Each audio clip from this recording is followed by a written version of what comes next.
The White House is not supporting a ban on Russian oil imports despite a bipartisan push to do so.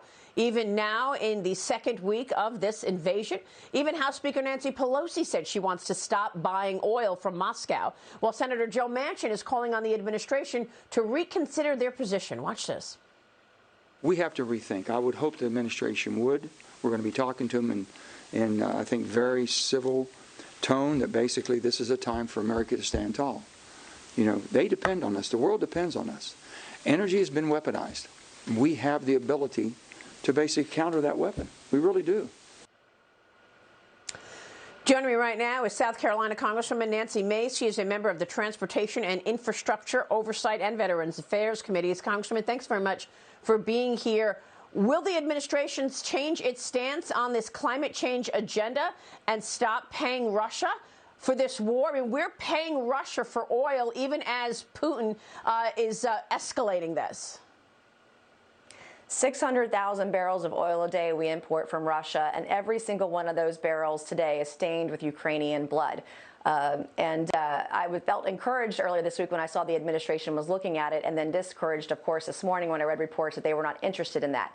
Vladimir Putin has done one thing. He has brought Republicans and Democrats together. We all are encouraging the White House and President Biden to ban the imports of Russian oil. We don't want this. Nancy Pelosi doesn't want it. In fact, when I landed from D.C. back home today, I met a man in the parking lot as I was getting dinner last night, a Democrat. He is just as furious with President Biden and what's going on with Ukraine and Russian oil and everything else as Republicans are. This is bringing our country together. We've got to do something about it. And in fact, even that gentleman recognizes that every crisis our country is facing today is a direct result of President Biden's policies. And he left the door wide open for this to happen based on the results and how he exited from Afghanistan. This would have never happened under President Trump. And now we're seeing oil prices as high as it's been in 2014 when Obama was president and Biden was vice president. This is troubling for Americans on both sides of the aisle.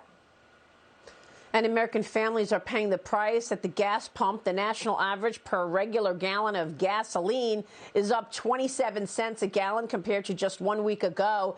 It doesn't sound like a lot, but it certainly is. The average in California reaching historic levels, surging past $5 a gallon, with other western states not far behind. Congressman, what is the answer to getting oil prices and gasoline prices lower? And gasoline prices here are up 50% over the last year.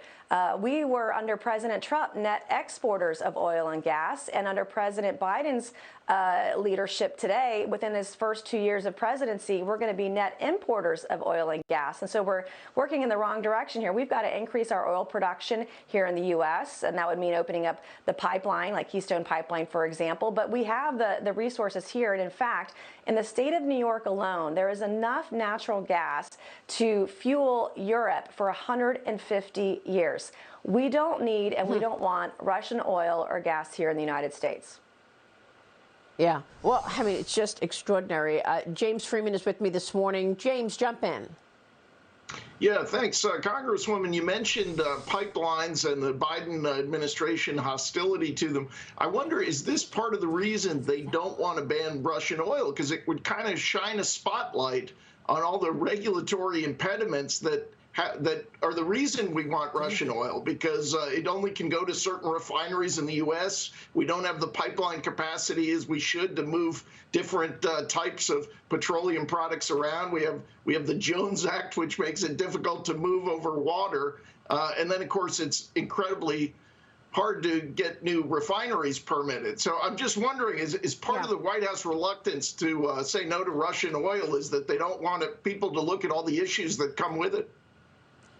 It's all absolutely. And if you look under the rug there, you see the reason why we import so much from Russia is because of the burden of the government regulations that we have today. And look, I want clean water as well. I want a clean environment. I would love to drive an electric car. One day we'll get there, but that day is not today. We can't get 100% of all Americans on that. We've got the time to transition to that, but our policies have impeded our ability to be strong, to be stronger around the world and support our allies. And when America is strong, the world is strong. So So this has weakened us on the world stage. It's allowed Putin to come in and invade places like Ukraine. And this will continue until we have strong backs and strong minds and people willing to make these tough decisions. And 1 million people are fleeing Ukraine. They're finding safety in places like Poland and Romania. The White House now reportedly considering sending Vice President Kamala Harris to Europe, specifically Poland and Romania. Congresswoman, is that helpful? Well, I hope that she doesn't laugh at it, right? When we asked her to go to the border or she was asked about that, she laughed about it. So hopefully she takes this a little more seriously. We have to take this issue seriously. I hope she goes over there. I know that there will be a congressional delegation that's going to the border of Ukraine this weekend, I believe, and there will be more of those to come. On the oil issue, I want to go back to one more thing I found out yesterday before I got on my flight back home. The Oversight Committee, as you mentioned, I'm on. We were supposed to have a hearing with oil and gas industry next week, but Nancy Pelosi canceled it. And so I'd like to get that back on the docket. I have a lot of questions that I think could be answered for the American people. Why would she cancel that? What was the reasoning?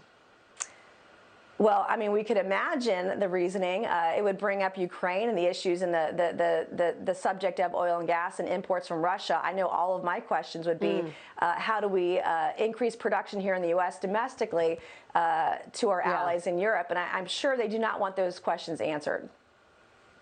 All right. Congresswoman, thanks very much for weighing in here on all of that. A dangerous moment in time for sure. Congresswoman Nancy Mace, stay with us. We'll be right back.